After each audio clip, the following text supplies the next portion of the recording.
thou think Alexander looked at this fashion in the earth? E'en so. And smelt so? E'en so, my lord. To what base uses we may return, Horatio. Why may not imagination trace the noble dust of Alexander until it find it stopping a bunghole? For to consider too curiously to consider so. No, faith not a jot. Alexander died. Alexander was buried. Alexander returneth to dust. The dust is earth. Of earth we make loam. And why of that loam whereto he was converted might they not stop a beer barrel? Imperious Caesar, dead and turned to clay, might stop a hole to keep the wind away. Of that earth which kept the world in awe should patch a wall to expel the winter's flaw. What's up, lad? Here goes the king, the queen, the courtiers. Who is this they follow and with such maiden rites? Is that the token the course they followed in with desperate hand fordo its own life? 'Twas of some estate couching a while, and what ceremony else? That is Laertes, a very noble youth, mark. What ceremony else? Her obsequies have been as far enlarged as we have warranted. Her death was doubtful, and but that great command overswayed the order. She should have rather sanctified than lodged, so the last trumpet. Is there no more to be done? No more be done. We should profane the service of the dead and sing a requiem, such rest to her as to peace-parted souls. And from her fair and unpolluted flesh may violence spring. I tell thee, churlish priest, a ministering angel shall my sister be when thou liest howling. What a fair Ophelia! Sweet to the sweet. Farewell. I hope thou shouldst have been my Hamlet's wife. I thought thy bride bed to have decked, sweet Cain, and not have strewed thy grave. Oh, treble woe. Fall 10 times treble on that cursed head, whose wicked deed thy most ingenious sins deprived thee of. Hold off the earth a while till I have caught her once more in mine arms.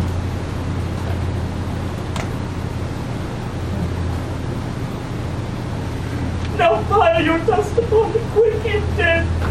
Till on this flat mountain you have made our toppled Pelion of the sky is headed blue Olympus. What is he whose grief bears such an emphasis, whose phrase of sorrow conjures the wandering stars? This is I, Hamlet the Dane! The devil take thy soul!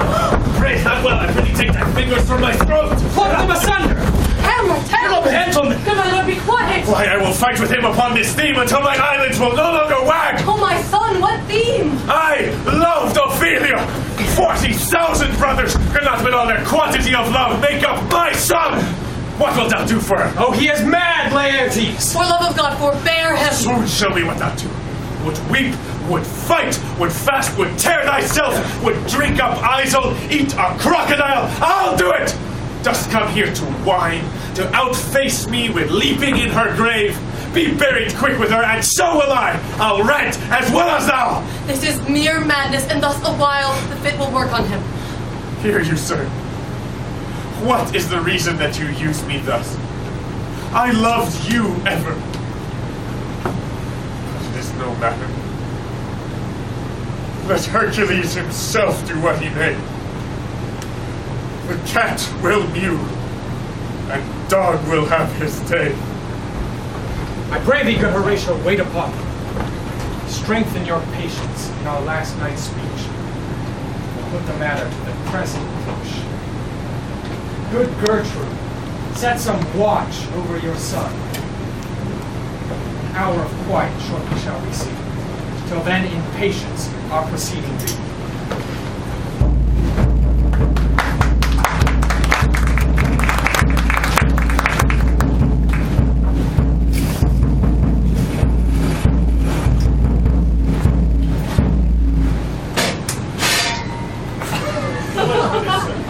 Now shall you see the other. You do remember all the circumstance. Remember, my lord. Sir, in my heart there was a kind of fighting that would not let me sleep. Rashly, and praised be rashness for it.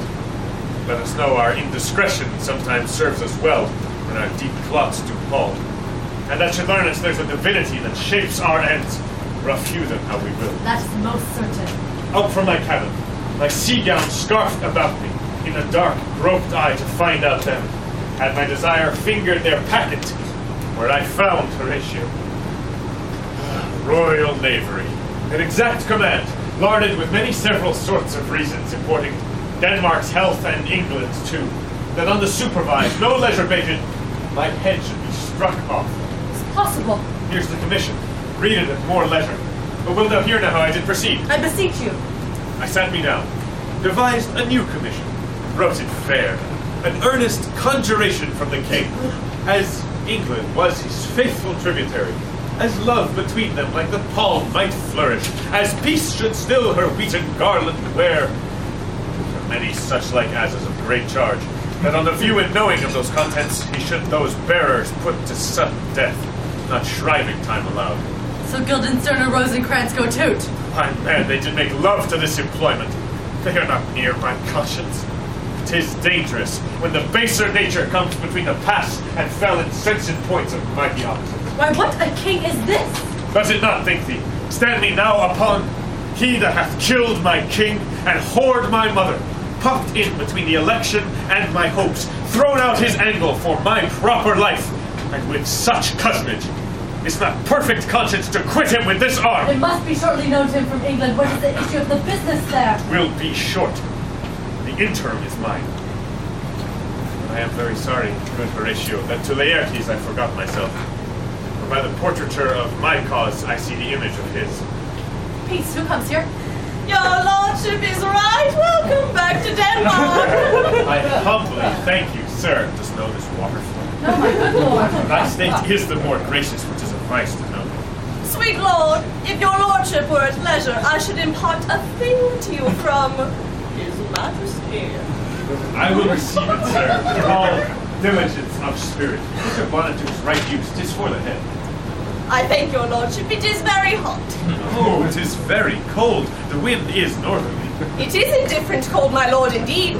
But yet methinks it is very sultry and hot for my complexion. Exceedingly, my lord. It is very sultry, as 'twere, I cannot tell how. My lord, his majesty bade me signify to you that has laid a great wager on your head. Sir, this is the I matter. beseech you, remember. Nay, good my lord, for my ease in good faith. Sir, here is newly come to court, Laertes. Believe me, an absolute gentleman, full of most excellent differences, a very soft society and great showing. Indeed, to speak feelingly of him, he is the card or calendar of gentry. Sir, his defilement suffers no perdition in you. Though I know to divide him inventorially, 'twould dozy the arithmetic of memory. Your lordship speaks most infallibly of him. Certainly, sir. Why do we wrap the gentleman in our more rawer breath? Sir? What imports the nomination of this gentleman? Of Laertes? Already all golden words are spent. Of him, sir. I know you are not ignorant. I would you did, sir. You are not ignorant of what excellence Laertes is. I dare not confess that, lest I should compare with him in excellence. I mean, my lord, for his weapon. What's his weapon? The rapier and dagger. Two of his weapons. The king, sir, hath wagered with him 6 Barbary horses, against the which he has impalmed, as I take it, 6 French rapiers and poniards with their assigns as girdle, hangers, and so. 3 of the carriages, in faith, are very dear to fancy, very responsive to the hills, most delicate carriages, and a very liberal conceit. What call you the carriage? I knew you must be edified by the martindare you had done. The carriages, sir, are the hangers. The phrase would be more germane to the matter if we could carry a cannon by our side. Why is this all in pond, as you call it? The king, sir, hath laid, sir, that in a dozen passes between yourself and him, he shall not exceed you 3 hits. And it will come to immediate trial if your lordship would vouchsafe the answer. How if I answer no? I mean, my lord, the opposition of your person in trial. Sir, I will walk here in the hall. If it please his majesty, it is the breathing time of day. Let the foils be brought, the gentleman willing, and the king hold his purpose. I will win for him, and I can. If not, I will gain nothing but my shame and the odd hits. Shall I deliver you so? To this effect, sir, after what flourish your nature will. I commend my duty to your lordship.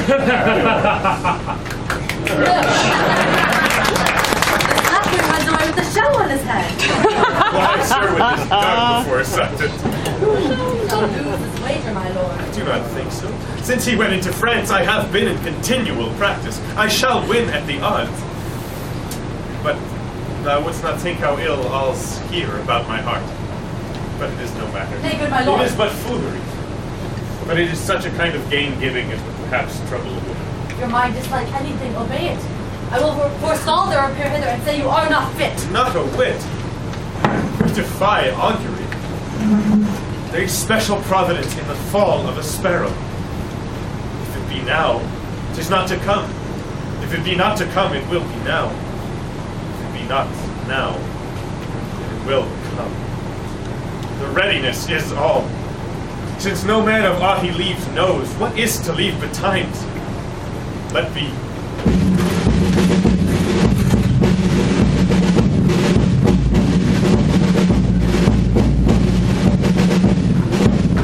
Come, Hamlet, come, and take this hand. Give me your pardon, sir. I have done you wrong, but pardoned as you are a gentleman. This presence knows, and you must needs have heard, how I am punished with a sore distraction. What I have done that might your nature, honor, and exception roughly awake, I here proclaim was madness. Was Hamlet wrong, Laertes? Never Hamlet. If Hamlet from himself be ta'en away, and when he's not himself does wrong Laertes, then Hamlet does it not. Hamlet denies it. His madness is poor Hamlet's enemy. Sir, in this presence, let my disclaiming from a purposed evil free me so far in your most generous thoughts, that I have shot my arrow o'er the house, and hurt my brother. I am satisfied in nature, whose motive in this case should stir me most to my revenge. But in my terms of honor I stand aloof, and will no reconcilement till by some elder masters of known honor I have a voice and precedent in peace to keep my name ungorged. But till that time I do receive your offered love, like love, from our mother. With grace is freedom, and will this brother's wager frankly play. Give us the foil. Now one for me. I'll be your foil, Laertes. In mine ignorance, your skill shall, like a star in the darkest night, stick fiery off indeed. You mock me, sir? No, by this hand. Give them the foils, young Osric. Cousin Hamlet, you know the wager? Very well, my lord. Your grace has laid the odds on the weaker side. Do not fear it. I have seen you both, but since he is better, we have therefore all. This is too heavy, let me see another. This likes me well. These foils have all left. Aye, my good lord. Set me the stoops of wine upon that table. If Hamlet give the first or second hit, or quit in answer of the third exchange, let all the battlements their ordnance fire. The king will drink to Hamlet's better breath, and in the cup an union shall he throw, richer than that which 4 successive kings in Denmark's crown have worn. Give me the cups.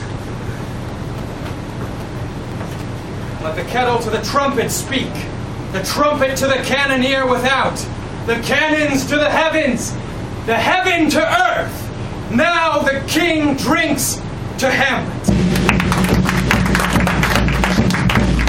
Come, begin, and you the judges bear a wary eye.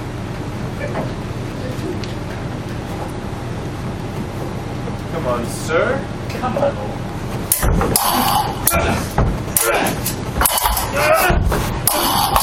What? No! Judgment! A hit! A very welcome hit! Well again! Stay. Give me drink. Hamlet, this pearl is thine. Here's to thy health. Give him a cup. I'll play this bout first. Set it by a while. Come.